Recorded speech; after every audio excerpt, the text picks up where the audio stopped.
Welcome to EN Explains, brought to you by EN Engineering. This video series is dedicated to keeping you up to date on the latest industry regulations, technology, and trends.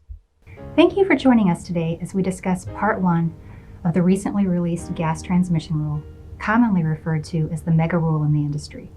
Part 1 was released October 1st, 2019, and will be effective July 1st of 2020. I'm Jenny Hudson, Vice President of Integrity and Consulting at EN Engineering. And I'm Deborah Suss, Integrity Management Division Lead, also at EN Engineering.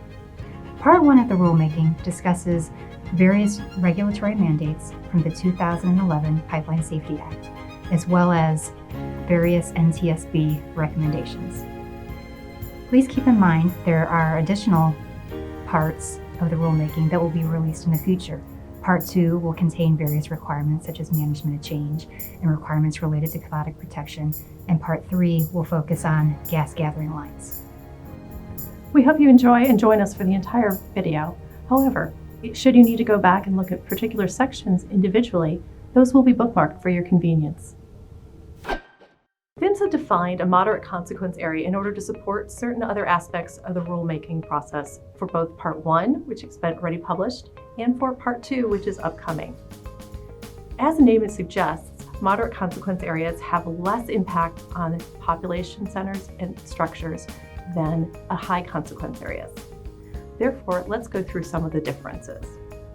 For an HCA, 20 or more buildings must be within the potential impact circle in order to trigger. For an MCA, or moderate consequence area, only 5 buildings are necessary within the potential impact circle to trigger that MCA. So that basically means between 5 and 19 buildings. For an HCA, identified sites also trigger an HCA. For an MCA, all identified sites are already accounted for, therefore they are not included in the rule. No outside areas are included in the MCA definition either. However, MCA did introduce the principles of using principal arterial roadways, such as interstates, freeways, and other 4-lane paved surfaces to define MCA areas. This is from the shoulder to the shoulder if both are paved. So if any part of that paved surface touches that potential impact circle, that MCA will be triggered. Let's think about the impacts of that for a moment. In large urban areas, for example, where an LDC may operate, much of the pipeline system will already be triggering an HCA. However, for long-haul transmission lines, perhaps in a more rural area, that are running parallel to a large roadway, this could be a significant increase in mileage in an MCA versus what they previously had in HCAs. The impacts of this will become clear as we talk about what these MCAs are used for, such as assessments and other criteria. More about that next. So formal integrity assessments have been required as part of Subpart O and high consequence areas since 2004. The new regulations require assessments be performed in areas expanded beyond the high consequence areas. So what exactly is in scope? The first category of line segments that are in scope includes line segments with an MAOP greater than or equal to 30% SMICE and that are in either a Class 3 or a Class 4 location. The second category of line segments in scope include lines that operate in an MAOP greater than or equal to 30% SMICE and that are in a piggable moderate consequence area. As far as timing, operators need to have the baseline assessments completed no later than July 3rd of 2034.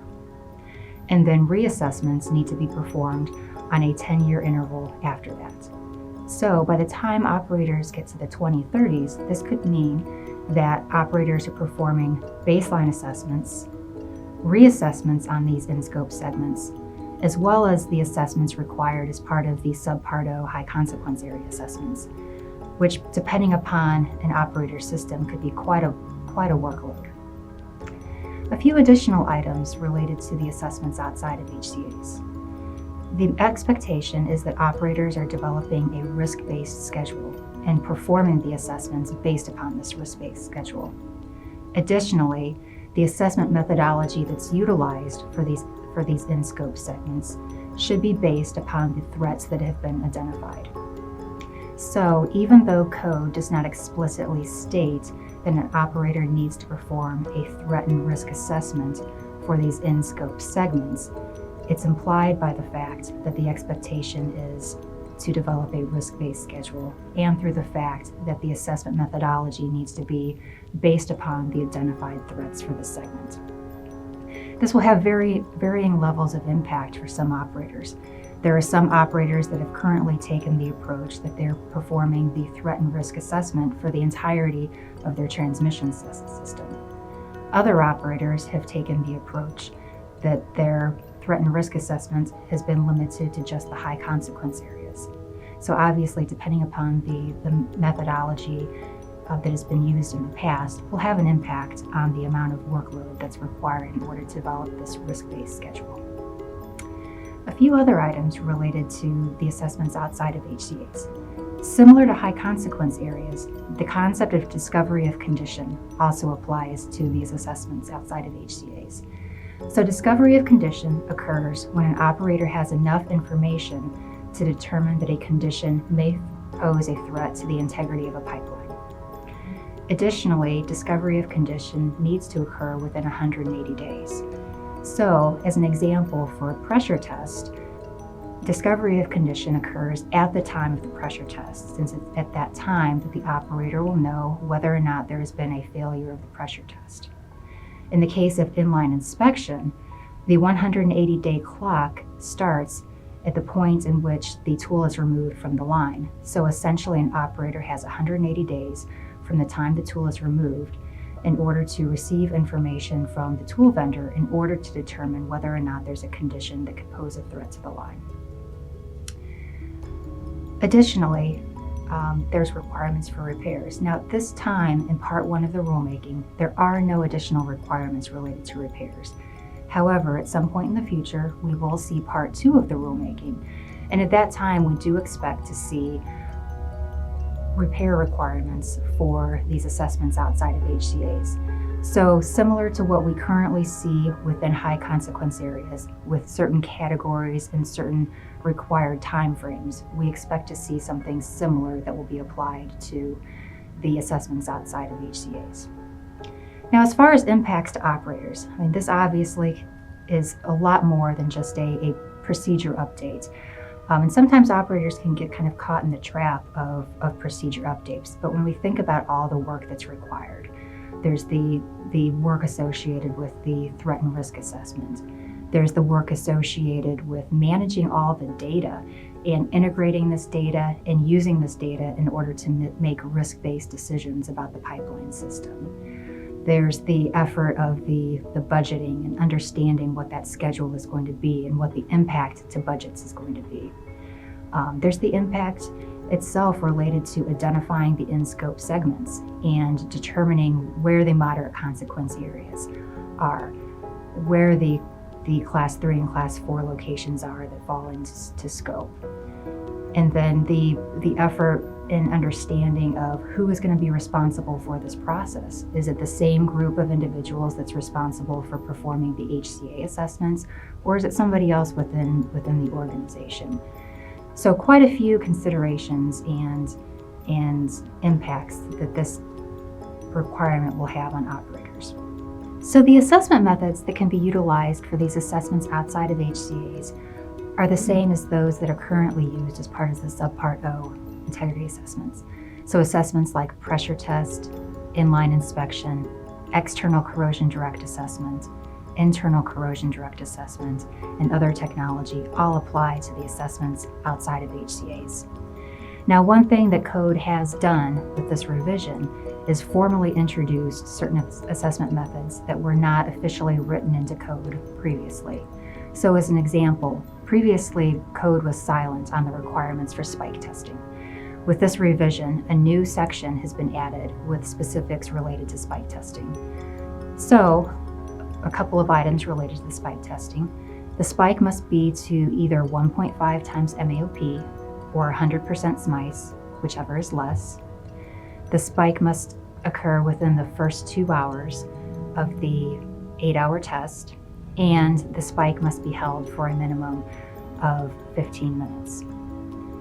The next assessment methodology that's been formally introduced into code is guided wave. Previously, operators could use guided wave as a standalone assessment method with notification to PHMSA. Now, notification to PHMSA will no longer be required, provided the assessment is performed per the requirements of the new Appendix F. It includes a lot of criteria and guidance to the operator as far as how the methodology is performed. Information related to the tool that's used, how the data is analyzed, and qualifications. So those of you who may be familiar with the 18-point checklist that PHMSA had issued approximately 10 years ago, a lot of that language is very similar and has been introduced into Appendix F. The last methodology that's been formally introduced into code is direct examination.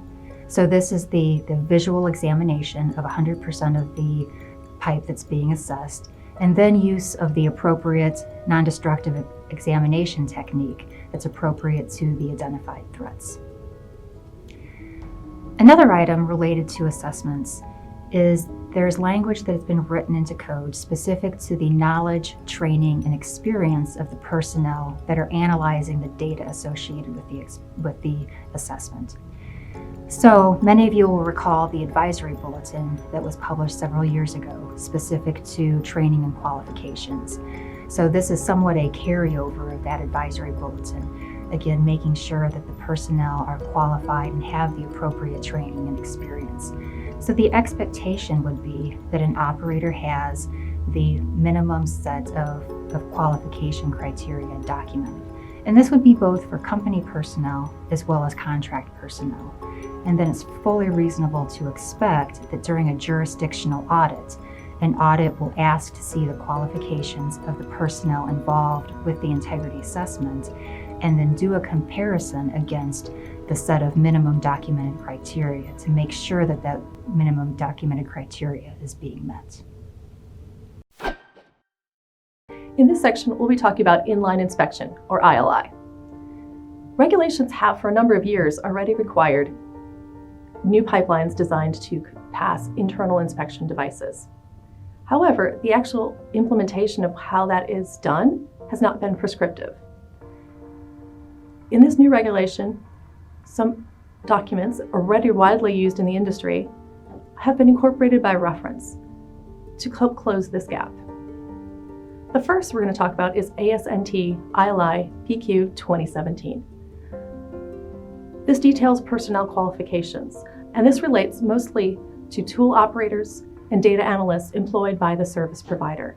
There are very few requirements for the operator of the pipeline company to have to adhere to, other than ensuring that you're using qualified vendors who have qualified personnel. The second document, NACE SP 0102, covers the entire ILI process, from design of new pipeline segments to tool selection and compatibility, pipeline features and environment in which it will run, logistics for running the tool, and the final data analysis after the tool. Again, most of this document is written in a non-mandatory recommended practice fashion, and operators have generally been using this as a guideline for a number of years. So the potential impact of this new regulation and incorporation by reference should be relatively minor. API 1163, on the other hand, does have a lot of mandatory statements.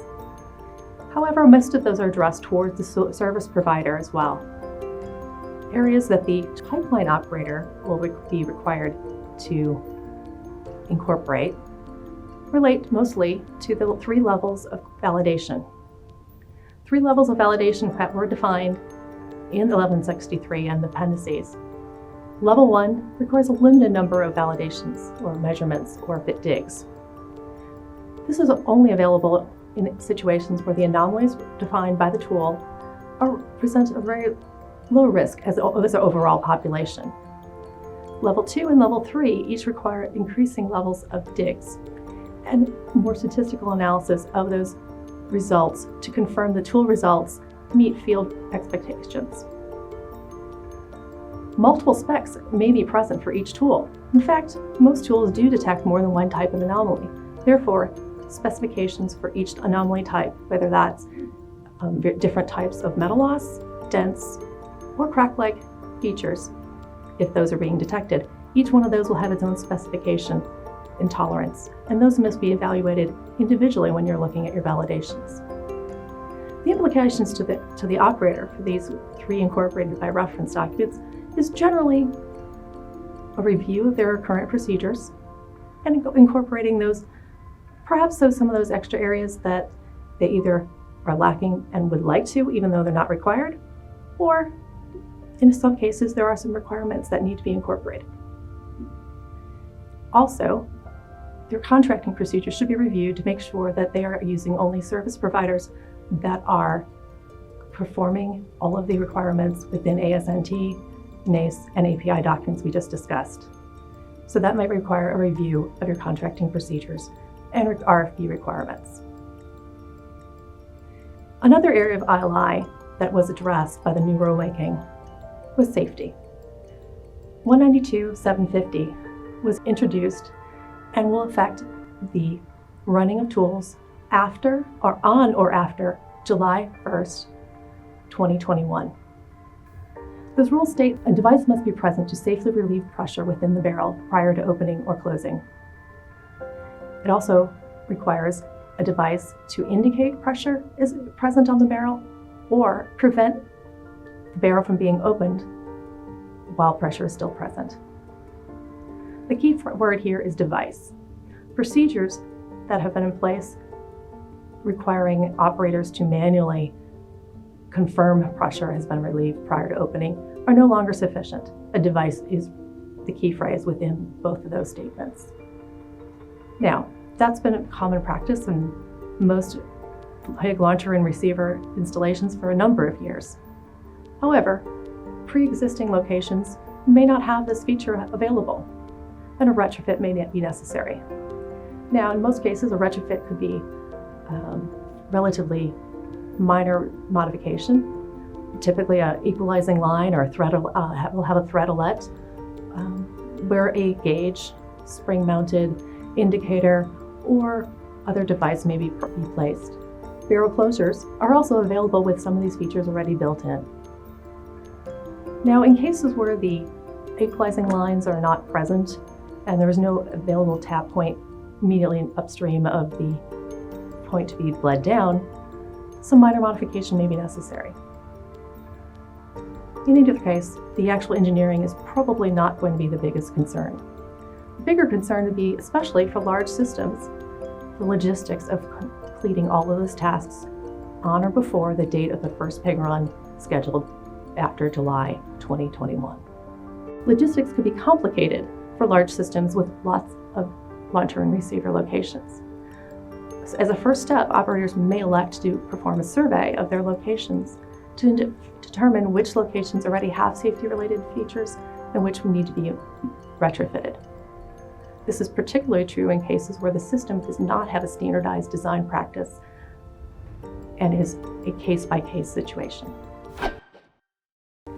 For quite a few years, there's been significant discussion in the industry about traceable, verifiable, and complete records. And so with these new regulations, there's quite a few updates and additions related to records.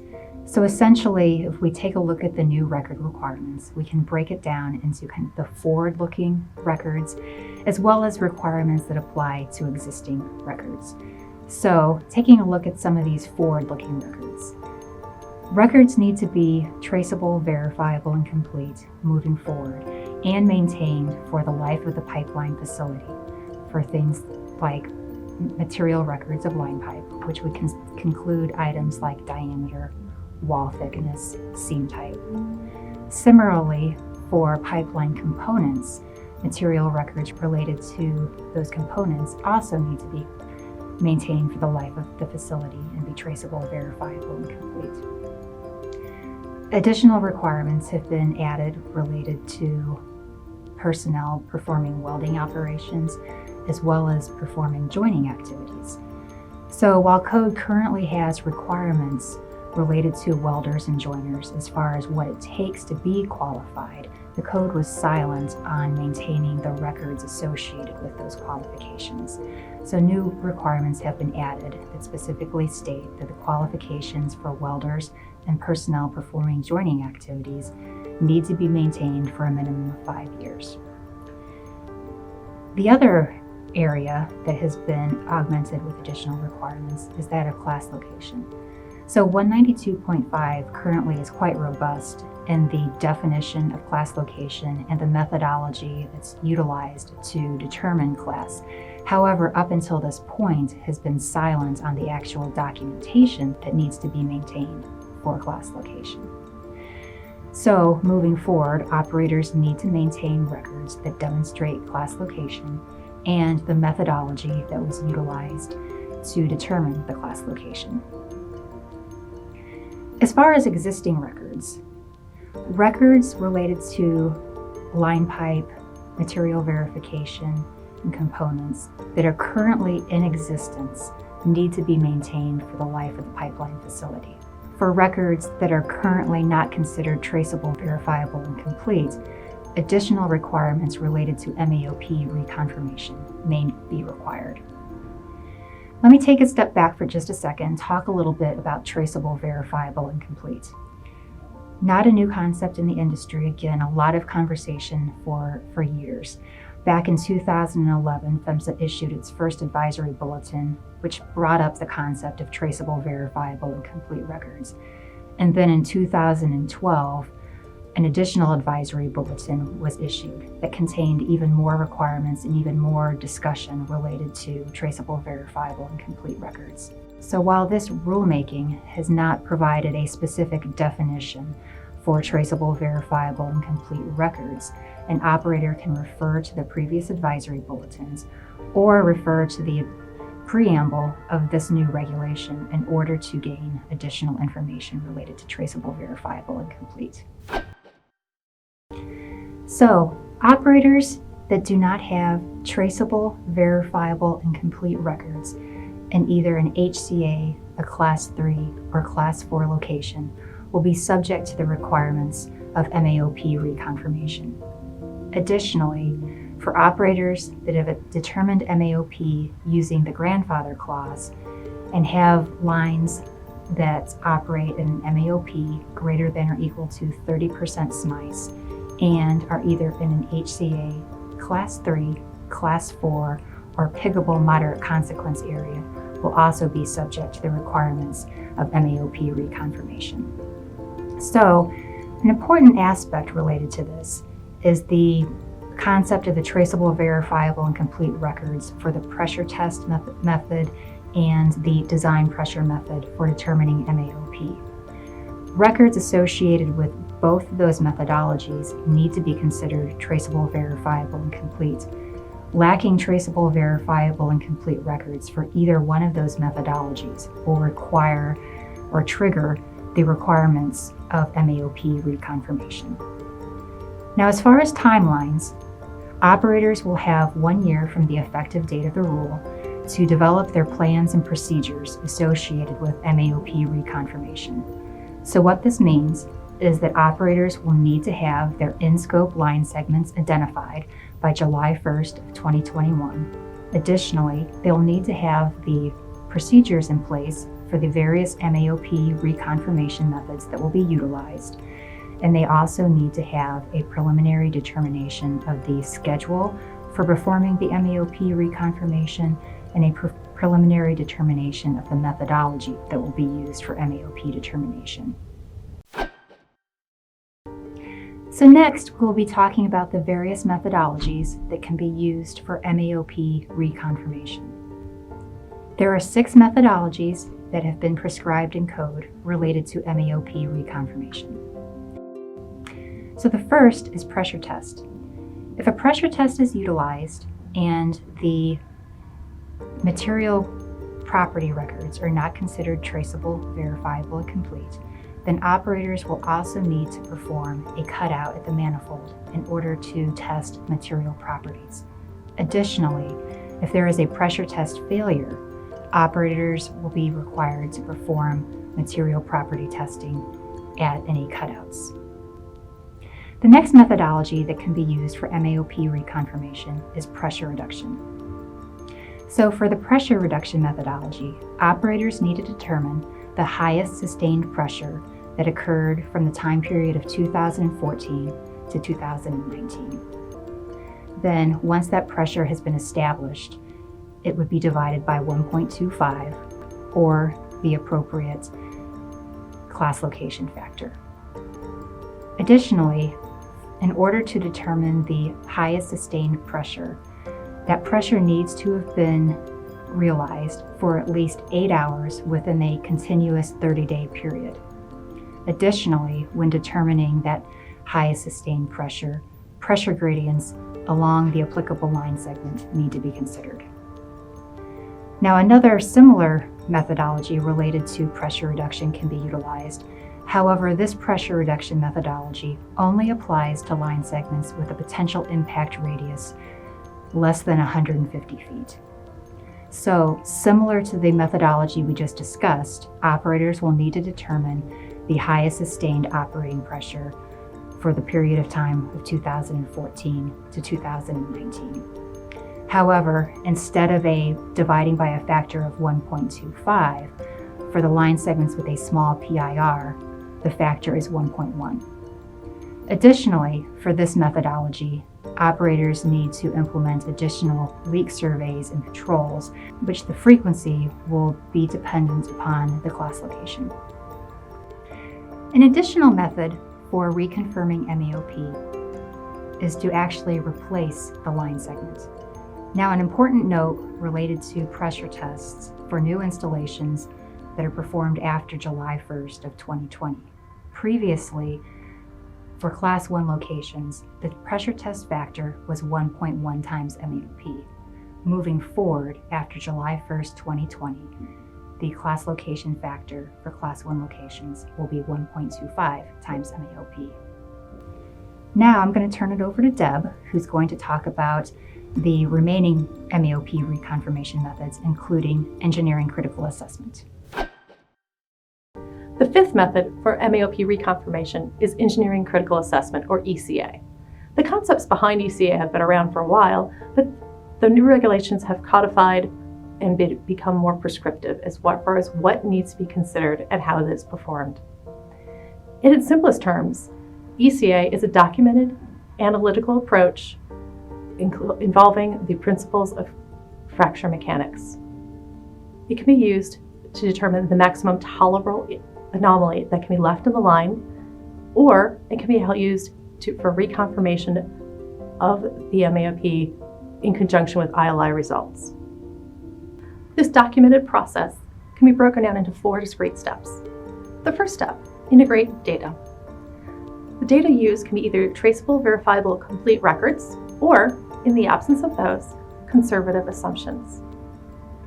Also, non-destructive test results, survey results such as cathodic protection surveys, and other inspections. Also, leaks, failures, and field pressure tests would all fall into the data types to be collected and reviewed and analyzed cohesively. Now, one side point, this is one area that the new regulation actually actively uses conservative assumptions, as opposed to many of the other requirements that rely on traceable, verifiable, and complete. Depending on the operator's situation, if they have enough margin in their MAOP versus what they actually need, conservative assumptions may be sufficient to get them a reasonable MAOP. It doesn't need to be exact. You may only be able to pinpoint a range of answers for some of your unknown attributes, for example, pipe grade. But as long as you can get to enough certainty to reach a minimum number that you are comfortable with, those conservative assumptions may still apply. And this can be useful in terms of reducing and minimizing the number of additional information gathered. Second step is to evaluate the defects remaining in the line. Now, for corrosion and other similar factors, you would still use your ASME B31G or R-string or other similar process to determine the predicted failure pressure at that individual point. And bear in mind, your worst case scenario may not be your deepest pit on that line. It could actually be a combination of depth and length that determines the most limiting failure pressure. For cracks, you'd also need to consider the configuration of those cracks as well, and use principles of fracture mechanics in order to determine the defect size and shape, and therefore predicted failure. Now, the third step is actually determining the predicted failure for that entire section. And that's going to be related to the limiting factor. And you're also going to have to look at the growth rates. The as left or as found conditions of those defects will matter. For example, the corrosion or time-dependent threat has been halted or minimized. Your corrosion growth rate from that point forward will be different than if you had been left untreated.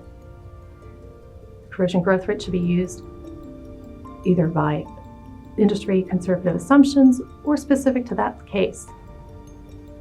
Likewise, crack growth should be considered. So this all plays into what that remaining life and what that predicted failure pressure is for that segment as a whole.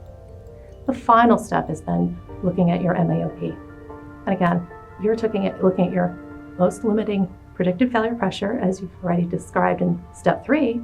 You're dividing that by a safety factor, typically 1.25. And finally, the entire process needs to be undertaken and reviewed under the direction of a subject matter expert. This is a key step in terms of understanding the complexities of the process. Now, the sixth and final method is called alternate technology. This is basically a placeholder and reserved for use as new technologies are developed so that other methods can be used in the future. Currently, no other alternative technologies have really distinguished themselves and have been officially granted status. What would the implications be for an operator? Well, we have 6 different methods to be used. The first step for any operator is going to determine which method applies in their situation. And generally speaking, they'll be using a combination of methods across their system. Typically, if they have additional pressure margin, as we talked about before, they may opt for pressure reduction as a fairly simple method. Engineering critical assessment with a conservative assumption is also a possibility. Where they have less flexibility in their desired MAOP, however, they may have to look at replacement or retest as options. Given the complexity of everyone's system, it is likely that operators will develop their own unique decision matrix, looking at the options available to them and coming up with thresholds. For example, every time I have a MAOP reconfirmation greater than X miles, I may do Y. This type of decision-making process, if documented well, can lead to efficiencies and help in the development of your 15-year plan. Now, the 15-year plan that needs to happen sounds like an awfully long time. However, if you think about how many indications and in discrete locations may have non-traceable, verifiable, and complete records, or may have grandfathered pipelines, the number of locations that have MAOP reconfirmation requirements could be substantial. So the 15-year timeline is really not that long. Now let's turn our attention to material verification, which we've already touched on in various forms, most notably when we're talking about missing material records. When is material verification going to be performed? First, it's going to be needed for select, but not all MAOP reconfirmation types. And second, it's going to be needed when you're determining predicted failure pressure for cracks. Now bear in mind, you're only going to be needing to test your unknown and missing data. You do not need to test every material attribute. Now, first step, defining what tests you need to be running, how you're going to be performing those in the field, and quantities of tests that need to be done each time those are done. For example, for non-destructive testing of minimum yield strength and ultimate tensile strength, 10 locations need to be tested. 5 locations at 2 quadrants each per cylinder. For destructive testing, you will be testing each cylinder of pipe once for both minimum yield and ultimate tensile. That's still a lot of information and a lot of examinations and cutouts. Second, where and when are you going to be taking those measurements? You're going to have required locations, such as at pressure test manifolds when performing a pressure test for MAOP reconfirmation. And second, at opportunistic digs. Opportunistic digs would be considered anytime you're opening the pipe up for other purposes, such as a direct examination, a maintenance or repair issue, replacement, cutout, relocation, or other action that you're taking on your pipeline. So you'll need to have your O&M manual updated to incorporate these as a process within your other defined actions, so that you have your materials on hand, your vendors, your technicians available and ready to take these opportunistic examinations. You're also going to need to have a data repository to house all of this information as it becomes available. You would want that to be integratable, searchable, filterable, and generally a robust system, as you will be generating a lot of information. Next, you're going to define your comparable pipe segments. Now, there's a 5-factor matrix that you should be looking at for every time your wall, grade, manufacturing process, manufacturing date, or construction date change. That would fall into a different pool of pipe. From there, you would determine your total length for each type of pipe. So, in this example, if construction and manufacturing date are the only two things that change, but the other factors remain the same, they would still be considered in separate pools of pipe. And you'll have to define your lengths of available pipe for that entire pool. And the reason those lengths become important is when you're tracking for completion. And your tracking mechanism needs to be able to define whether you're going off of a 150 sample size, a sample size of 1 per mile, or if you're looking for a statistical 95% confidence level. In any case, this is a significant number of digs, must be performed for each type of pipe in your pool. So, depending on the size and complexity of your system, this can be quite daunting. Now, taking the measurements and recording them is just the first step. You then have to look at your results and review them. If there's anything that doesn't mess with your original assumptions or creates uncertainties in the data, you're going to need to expand your scope of your process. You're going to expand definitely to the 95% confidence level. You're going to have to address how those prior assumptions may have affected operational decisions that you've made in the past, as those assumptions clearly are not being supported by the information you've gathered so far. And finally, you're going to have to notify PHMSA that you've expanded your material verification process. Let's think about the impacts on each operator. A formal process will need to be defined in order to manage this program. Coordination will be necessary between multiple people and multiple factions both within and without the organization. For example, the field personnel performing the tests, the outside vendors and laboratories assisting with those examinations, your subject matter experts, your data group, possibly involving GIS or other groups, as well as the engineering staff or integrity staff who will ultimately be reviewing MAOP and doing other actions based on the results. So there's going to be a lot of coordination, a lot of handoff that needs to happen. Also, think about the type of system that each operator has. Systems that are generally the same vintage, relatively newer, consistent pipe with long stretches of similar pipe are generally going to be a little bit easier to manage. However, systems that have developed over decades, possibly emerged from multiple different entities over the decades, those are going to have a patchwork quilt of different material types. And the number and complexity of information that needs to be gathered could be quite dramatic. That's why a formal program to manage all of this data is recommended. So the changes made to Subpart O essentially revolve around threat and risk assessment. So the first item is related to manufacturing and construction threats. Code has been updated to specifically state that in order for the manufacturing and construction threat to be considered stable, a pressure test to 1.25 times MAOP needs to have been performed.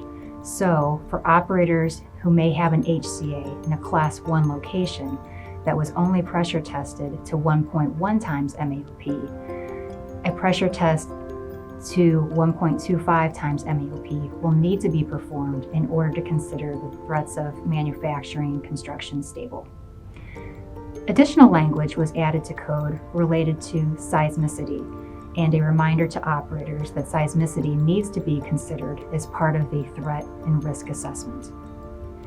Additionally, language related to cracks and crack-like defects was also added to Subpart O in order to remind operators of the threat analysis that needs to be performed related to those potential defects.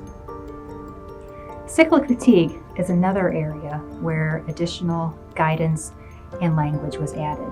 Previously, Subpart O did briefly mention cyclic fatigue, but did not provide a lot of guidance as far as how cyclic fatigue was to be assessed. With this update, additional language has been added that specifies that operators need to evaluate the pressure cycling that has occurred on the pipeline, and that analysis needs to be reviewed every 7 years in order to evaluate the threat of cyclic fatigue. As far as direct assessment, clarifying language has been added to Subpart O to specifically state that direct assessment can only be used for the threats of external corrosion, internal corrosion, and stress corrosion cracking. And lastly, there was language added to Subpart O related to the 6-month grace period for the 7-year assessments. Now, while operators are now afforded a potential 6-month grace period, a notification is still required to PHMSA if they choose to use that 6-month grace period. So throughout Part 192, there are various opportunities to notify PHMSA of proposed alternative methodologies or of changes that are considered significant to certain pipeline safety programs that reside outside of Subpart O. So as a result, PHMSA has added a new section of code, 192.18, that lives outside of Subpart O. Additionally, for operators that are proposing an alternative methodology or technique, operators will need to notify PHMSA a minimum of 90 days prior to use of that alternative methodologies. An operator may proceed with using that alternative methodology 91 days after submittal of the notification, provided that PHMSA has not voiced an objection to the methodology or that they have not asked for additional time to review. So essentially, there are no new requirements related to safety-related conditions. However, what this update has done is codify certain requirements that were provided in a December 2012 advisory bulletin related to MAOP exceedance. This advisory bulletin required operators to report each exceedance of MAOP that exceeded the allowable margin. Now, code currently has exemptions for certain safety-related conditions. However, the exemptions currently in code do not apply to reporting MAOP exceedance, and operators will be required to report each exceedance whether or not the exceedance was corrected within the 5-day time frame. Thank you for joining us today. Hopefully we were able to provide some valuable information related to Part 1 of the rulemaking. If you need information, please contact us at info@enengineering.com. Thank you and have a nice day.